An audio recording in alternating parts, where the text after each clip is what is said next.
સુરત શહેરના વરાછા રોડ વિસ્તારમાં આવેલા ઓવરબ્રિજ નીચે અને વલ્લભાચાર્ય રોડ પરના ડિવાઈડરની વચ્ચે વર્ષોથી ચાલી રહેલા ગેરકાયદેસર વસવાટ, દબાણ અને 2 નંબરી ધંધાઓ મામલે વરાછાના ધારાસભ્ય કુમાર કાનાણીએ સખત વલણ અપનાવ્યું છે. તેમણે આ ગંભીર સમસ્યાના કાયમી નિરાકરણ માટે સુરત મહાનગરપાલિકાના કમિશનરને અને સુરત પોલીસ કમિશનરને સંયુક્ત રીતે સંકલન કરીને તાત્કાલિક કાર્યવાહી કરવા માટે આકરું પત્ર લખ્યો છે. પોતાના પત્રમાં કુમાર કાનાણીએ ખાસ લખ્યું છે કે સૂર્યપુર ગરનાળાની પ્રાણી સંગ્રહાલય, સરથાણા જકાતનાકા સુધીના ઓવરબ્રિજ નીચે તેમજ વલ્લભાચાર્ય રોડ પર મોટા પ્રમાણમાં લોકો ગેરકાયદેસર રીતે રહે છે. આ ઉપરાંત આ જગ્યાઓ પર જેસીબી, ટ્રક અને ટેમ્પા જેવા મોટા વાહનોનું ગેરકાયદેસર પાર્કિંગ પણ કરવામાં આવે છે. આ દબાણની આડમાં અફીણ, ગાંજો, ડ્રગ્સ જેવા ગેરકાયદેસર પદાર્થોનું ખૂબ જ મોટા પ્રમાણમાં વેચાણ અને સેવન થઈ રહ્યું છે. આ પ્રવૃત્તિઓથી વિસ્તારમાં પારાવાર ગંદકી થાય છે અને કાયદો વ્યવસ્થાની સ્થિતિ વણસે છે. વધુમાં ધારાસભ્યએ ખાસ જણાવ્યું કે વરાછા રોડ સુરત શહેરનો મુખ્ય પ્રવેશદ્વાર છે. નાના વરાછાથી સરથાણા જકાતનાકા સુધીનો શ્રીનાથજી ફ્લાયઓવર બ્રિજ એ શહેરના સૌથી મોટા બ્રિજ પૈકીનો એક છે.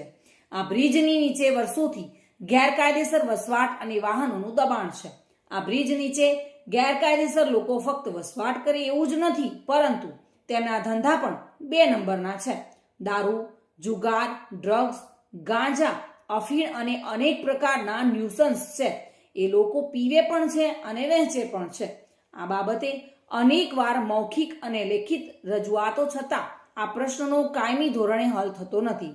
આ ગંભીર બેદરકારી ગણીને તેમને મહાનગરપાલિકા કમિશનર અને પોલીસ કમિશનરને સંબોધીને લેખિતમાં જવાબ માંગ્યો છે. વરાછા રોડ એ સુરત શહેરનો મુખ્ય પ્રવેશદ્વાર છે અને વરાછા રોડ ઉપર શ્રીનાથજી ફ્લાયઓવર બ્રિજ સૌથી સુરત શહેરનો મોટો બ્રિજ છે અને નાના વરાછાથી સરથાણા જકાતનાકા સુધીનો બીજો બ્રિજ છે. આ બંને બ્રિજ નીચે વર્ષોથી ગેરકાયદેસર લોકો વસવાટ કરે છે, ખૂબ મોટા પ્રમાણમાં વસવાટ કરે છે.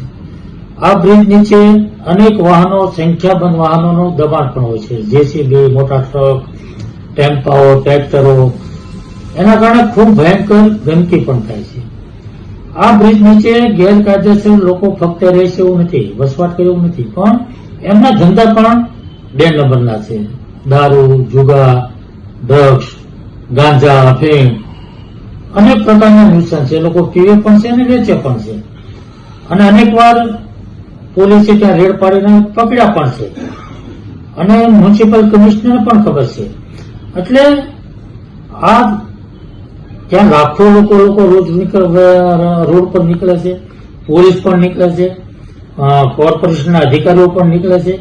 આ બધાના પ્રશ્નની ખબર છે અને વર્ષોથી લેખિત, મૌખિક રજૂઆતો થઈ રહી છે, પરંતુ આ પ્રશ્નનો હલ કાયમી રીતે થતો નથી. અને એટલા માટે મેં પત્ર લખ્યો છે કે ફ્લાયઓવર બ્રિજ નીચે અને વલ્લભાચાર્ય રોડ. સુનિલ ગાંજાવાલા સાથે bureau report, today Gujarati news.